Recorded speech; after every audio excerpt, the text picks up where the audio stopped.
on vous dit souvent de vous spécialiser si vous voulez travailler dans la 3D. Mais avant de savoir dans quoi vous spécialiser, c'est important de connaître les différents domaines d'application de la 3D. Il y en a un certain nombre. J'ai essayé de lister ce qui me venait un petit peu en tête, donc de temps en temps, vous allez me voir regarder l'écran plutôt que la caméra directement droit dans vos yeux, pour pas que j'oublie des trucs. Donc on va essayer dans un premier temps de partir sur les choses un peu connues, et petit à petit, peut-être des choses un petit peu plus abstraites, un petit peu moins mises en avant en termes d'application 3D, mais quand on y réfléchit de manière un petit peu plus concrète, on s'aperçoit que la 3D, elle est présente dans de nombreux domaines aujourd'hui. Alors on va pas parler de tout ce qui est implication d'IA et tout ça, je ferai une autre vidéo si jamais ça vous intéresse. On va parler de la 3D dite conventionnelle que l'on connaît tous si vous êtes sur cette chaîne YouTube. Donc le premier secteur, celui que je commence à connaître parce que je travaille dedans depuis 6 ans, c'est tout ce qui est cinéma et audiovisuel.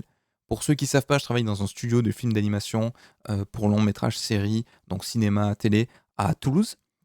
Et film d'animation, c'est une grosse partie de la 3D.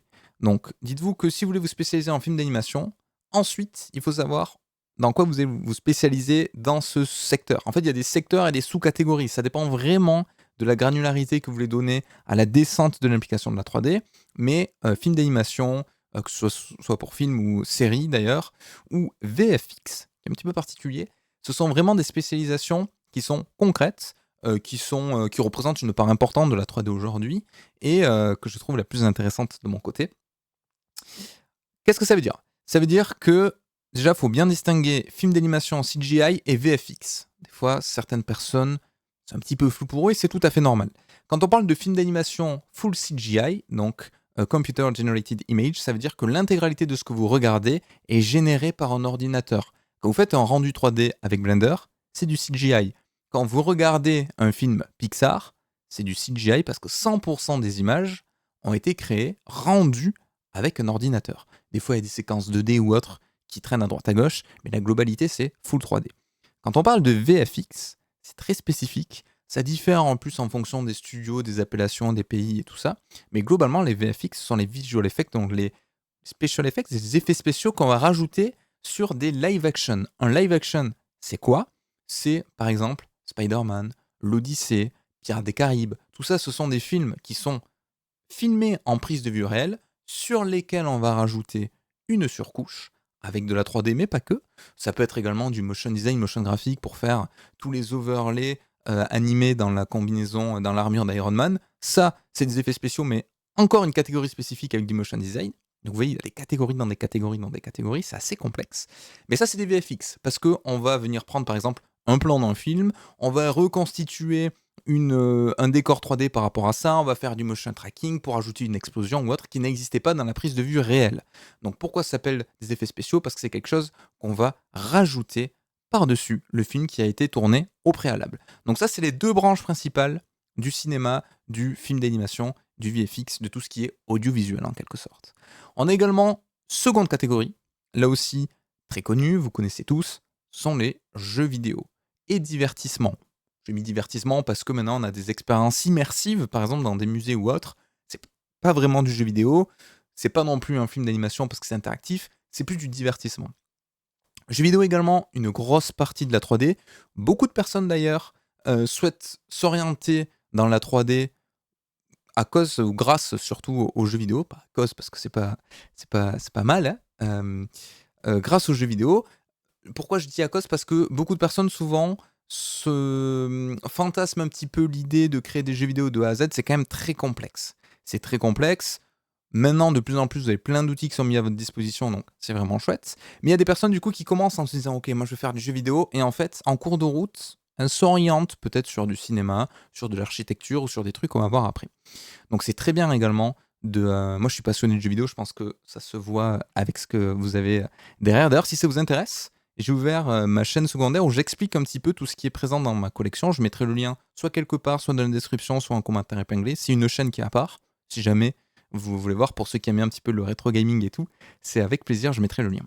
Donc le jeu vidéo et le film d'animation, ce qui est intéressant, c'est qu'il y a quand même une partie du processus de fabrication qui sont relativement similaires. Que ce soit la modélisation d'un asset pour un jeu ou pour un film, on a les étapes principales globalement identiques. Pourquoi je dis globalement? Parce qu'on va pas faire les mêmes optimisations. Mais tout ce qui est modélisation, UV, surfacing, tout ça, même sculpte en amont, on le fait que l'on travaille pour un personnage de jeu vidéo ou de long métrage. La grande différence, ça va être le niveau de détail et le niveau d'optimisation. Lorsqu'on fait un film d'animation, généralement on veut plus de détails qu'en jeu vidéo, ça dépend mais généralement c'est ça, et on a besoin d'un petit peu moins s'optimiser parce qu'on a des temps de rendu qui sont très longs, contrairement à des processus de temps réel. Ce qu'on appelle temps réel, c'est par exemple un jeu qui tourne sur Unreal Engine, sur Unity, il faut que notre ordinateur il envoie 30, 60, 144 images par seconde. Je dis ordinateur, mais ça peut être console de jeu. Donc pour permettre à un moteur de jeu de balancer du 60 images secondes, il faut que tout ce qui calcule soit optimisé pour ça. Tout ce qui est partie rendue et compositing, c'est totalement différent si on travaille sur du jeu vidéo temps réel ou sur des films d'animation. Là, les technologies n'ont rien à voir. Souvent, sur du film d'animation, on utilise ce qu'on appelle du path tracing. Donc, on va lancer plein de rayons qui vont rebondir pour simuler le comportement de la lumière dans la vraie vie. Alors que sur du jeu vidéo, c'est plus de la triche.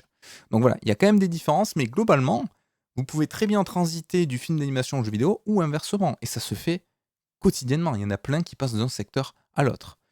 Expérience immersive en VR, on se rapproche du jeu vidéo, c'est pour ça que j'ai mis dans la même catégorie, mais c'est du temps réel, souvent avec des casques de réalité augmentée ou de réalité virtuelle, dans des musées pour l'apprentissage, dans plein de cas de figure d'applications spécifiques. On a un troisième secteur qui est également très connu, c'est tout ce qui est communication publicité. Donc que ce soit des pubs que vous voyez à la télé, que ce soit des pubs que vous voyez sur des affiches, que vous voyez sur Instagram, sur Facebook, sur ce que vous souhaitez, tout ça, c'est une création de contenu 3D. Donc des fois, on tombe un petit peu dans la partie VFX qu'on a vu au début parce qu'on a du live action sur lequel on va rajouter des choses. Des fois, on tombe également dans la partie film d'animation. Il y a certaines pubs qui sont intégralement faites en 3D. Ces limites, ce sont des courts-métrages en fait. Je pense à la pub Intermarché qui a beaucoup fait parler d'elle. C'est en fait un court-métrage qui a été utilisé comme une publicité. Et là, pour le coup, on tombe vraiment sur les processus de fabrication comme on fait un film d'animation avec des optimisations de budget différentes vu que c'est un temps réduit, mais ça reste globalement la même chose. Donc pour la publicité on a également beaucoup de motion design ou du contenu 3D. Des fois, il y a des entreprises qui font, je sais pas, qui veulent vendre un produit. Donc je vais prendre, je sais pas moi, une manette de console de jeu. Donc là, c'est Sony, donc ils ont les moyens, mais imaginons une entreprise qui sort une souris ou un truc comme ça, avec une coloris spécifique. Ils n'ont pas forcément les moyens de louer un studio pour faire du shooting de produits avec différents lighting, avec différentes coloris. Ça coûte extrêmement cher. Donc souvent, ils vont embaucher des artistes 3D qui vont modéliser le produit, faire plusieurs variations de matériaux, par exemple, ou de couleurs, et faire des éclairages studio pour proposer à l'entreprise, à moindre coût, plein de rendus 3D. Mais maintenant, il faut vous dire que la plupart des visuels que vous voyez de téléphone ou autres, avec des close-up, avec une version éclatée et tout ça, c'est de la 3D. Hein. C'est pas quelque chose qui est fait en studio. Des très grosses entreprises ont encore les moyens de shooter en studio avec des véritables photographes et tout ça, mais la plupart du temps, c'est fait en 3D parce que c'est beaucoup plus permissif, on fait ce qu'on veut. On peut changer très facilement un éclairage, un matériau, alors qu'en studio, déjà ça coûte plus cher et c'est plus laborieux. Quatrième secteur que vous connaissez également certainement, c'est tout ce qui est architecture. Donc on a tendance à l'oublier, mais là aussi, ce que vous voyez souvent sur des affiches publicitaires d'architecture dans la rue ou même chez les architectes, c'est de la 3D. Donc là, il y a des gens qui sont payés à modéliser des assets. La plupart du temps, les timings sont tellement short que en fait, c'est presque du kit bashing. Il y a des assets déjà préfaits, des librairies qui sont achetées par les architectes et on vient plus faire du CDRS avec du rendu que autre chose, mais bon, ça fait partie du processus. Donc souvent, on vient modéliser, éclairer, avec une direction artistique un petit peu moindre comparée. Plus on descend là, plus la DA est moins marquée. Sur un cinéma, film d'animation, on a une DA qui est imposée par un directeur artistique. En architecture, très souvent, la DA c'est la même. C'est éclairage de studio un petit peu aseptisé. Il fait beau dehors, il y a des gens qui jouent dans la rue. Globalement, c'est souvent ça sur les rendus 3D. Mais l'architecture, c'est également un domaine dans lequel il y a une très forte implication de la 3D. Comme je vous ai dit, je ne vais pas rentrer dans le débat de l'IA, mais parmi tous ces secteurs, il y en a qui sont plus ou moins impactés par l'IA. Vous vous rendez bien compte que si un secteur a besoin d'une part moins importante d'interprétation philosophique et humaine pour apporter une vraie patte artistique, ben, plus le domaine a besoin d'une véritable DA, moins, selon moi, il est impacté et menacé par l'intelligence artificielle. Ce n'est que mon avis, si vous voulez, on pourra en parler un petit peu plus en détail. Tout ce qui est également industrie automobile, aéronautique, spatiale. Je viens de Toulouse, donc en Airbus. Et Airbus, il y a un très gros pôle de 3D également, mais tout comme dans des autres entreprises, je suppose, où il y a de la conception, du prototypage, de la simulation. Ça aussi, on a tendance à l'oublier. Tout ce qui est conception et... Alors pourquoi on parle de conception et pas de modélisation? Parce que là, on se rapproche plus de la CAO, donc conception assistée par ordinateur. On a des formes qui sont un petit peu plus, pas forcément plus simples, mais qui sont plus adaptées à l'industrialisation de ces dernières.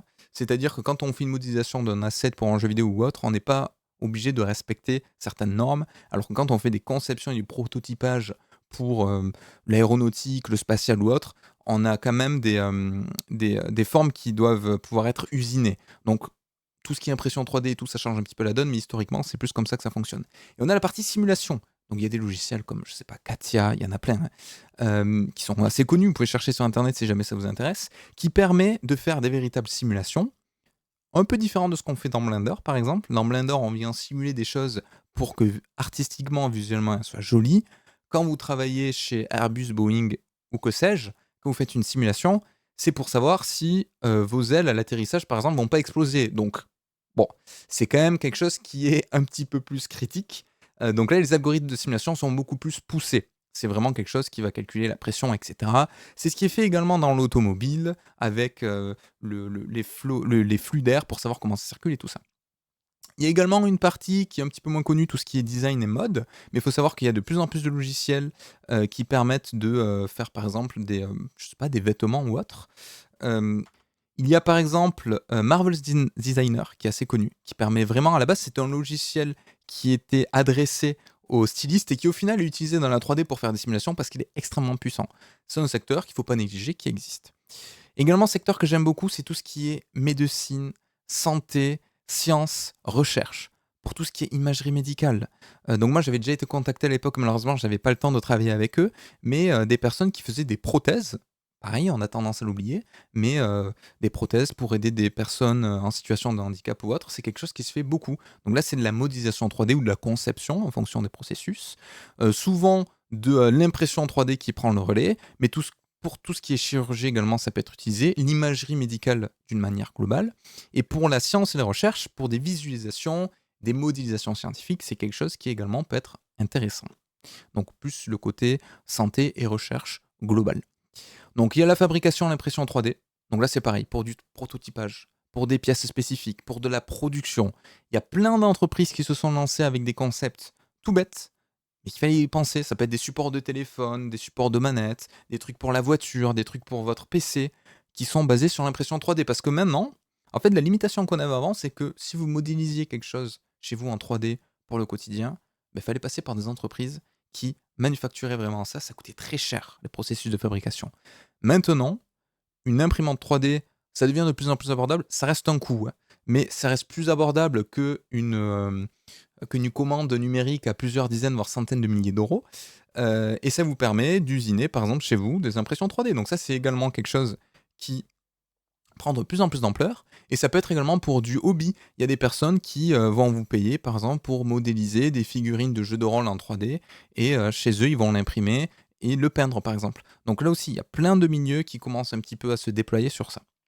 Pour tout ce qui est culture, patrimoine, je ne sais pas trop comment appeler la catégorie, mais par exemple pour les musées, pour l'archéologie, pour la numérisation, tout ça, il y a des applications 3D. Donc en archéologie, par exemple, j'utilise beaucoup la photogrammétrie pour représenter les terrains, etc. Tout ça, c'est de la 3D. Un plus maintenant avec le Gaussian splatting, si ça vous intéresse, je ferai une vidéo dessus. Mais on va arriver dans une ère où tout ce qui est photogrammétrie va être ultra réaliste. Le Gaussian splatting, pour ceux qui ne connaissent pas, c'est une sorte de photogrammétrie beaucoup plus poussée, avec un algorithme de flou qui permet de représenter très précisément des scènes 3D, donc c'est assez intéressant. Et enfin, pour l'éducation et pour la formation, ça c'est quelque chose qui est également de plus en plus utilisé, notamment pour la VR. Je reprends l'exemple d'une entreprise d'aéronautique. Former des techniciens à la soudure, etc., sur des choses assez complexes, plutôt que de le faire directement sur la pratique et balancer les gens sur le terrain, maintenant, il y a de plus en plus de pôles de formation qui utilisent la VR, où en fait, vous avez la représentation en 3D devant vous d'une partie de l'avion, par exemple, ou d'un moteur, si vous êtes en mécanique automobile, et vous allez pouvoir manipuler en temps réel avec la VR. Donc ça aussi, c'est une application 3D. Donc vous voyez, il y a énormément de secteurs. Donc c'est très difficile, et j'en ai conscience, de savoir dans quoi travailler en fait. Parce qu'il y a beaucoup de secteurs. Si ça peut vous rassurer, la plupart de ces secteurs, bon, on pourrait les regrouper en plusieurs catégories, mais la plupart, ils possèdent quand même des parties de 3D qui sont communes. Si vous savez faire du sculpte, de la modélisation, que vous travaillez en publicité, en jeu vidéo, en cinéma, en design, globalement, vous allez vous en sortir. Ce sont les mêmes processus, c'est juste qu'il faut s'adapter au produit final. Comme je disais, pour du temps réel ou pour du calculé en pass racing, c'est pas forcément les mêmes exigences et les mêmes technologies, mais globalement, vous allez pouvoir vous adapter. Je mets un petit peu dans une autre partie tout ce qui est conception pour l'industrie, l'usinage, etc. Là, c'est plus quelque chose qui s'approche de la CAO. Alors, vous allez avoir des notions communes, hein. On peut faire du texturing sur de la CAO comme sur de la modélisation 3D classique, mais c'est un petit peu différent. Il faut vraiment, selon moi, distinguer la partie 3D pour le divertissement, le cinéma, tout ce qui est design en fait, ce qui a pour vocation d'être joli ou d'exprimer une direction artistique, de tout ce qui est 3D pour représenter quelque chose de physique de manière ultra précise, où là c'est plus ce qu'on appelle de la conception. Donc n'hésitez pas à me dire dans les commentaires si vous vous posez des questions sur un secteur spécifique, si vous avez besoin de conseils pour, je sais pas, pour vous spécialiser dans un milieu ou dans un autre. Il faut vous dire qu'également dans chacun des milieux que j'ai cités, il y a des sous-catégories et encore des sous-catégories de spécialisation. La 3D c'est tellement complexe, il y a tellement de métiers différents que, mis bout à bout, on peut travailler dans le film d'animation, précisément dans, je sais pas moi, les VFX, OK, les VFX, sur du live action, première catégorie. VFX, sous-catégorie. Ouais, VFX, mais motion design, sous-catégorie d'une sous-catégorie. Ouais, VFX motion design, mais uniquement avec une patte 2D, un peu en mode comique. OK, encore une sous-catégorie. Donc on peut aller très, très loin dans, la spécialisation de la 3D. J'espère que cette vidéo vous aura plu, j'aime bien, ça faisait longtemps que j'avais pas fait des vidéos où je parle un petit peu tout seul devant ma caméra. Comme je vous ai dit, vous pouvez mettre votre retour en commentaire, c'est toujours sympa et je vous dis à très, très vite pour une prochaine vidéo. Ciao tout le monde, à la prochaine. Ciao, ciao et merci aux tipeurs, votre nom va s'afficher juste après. À plus.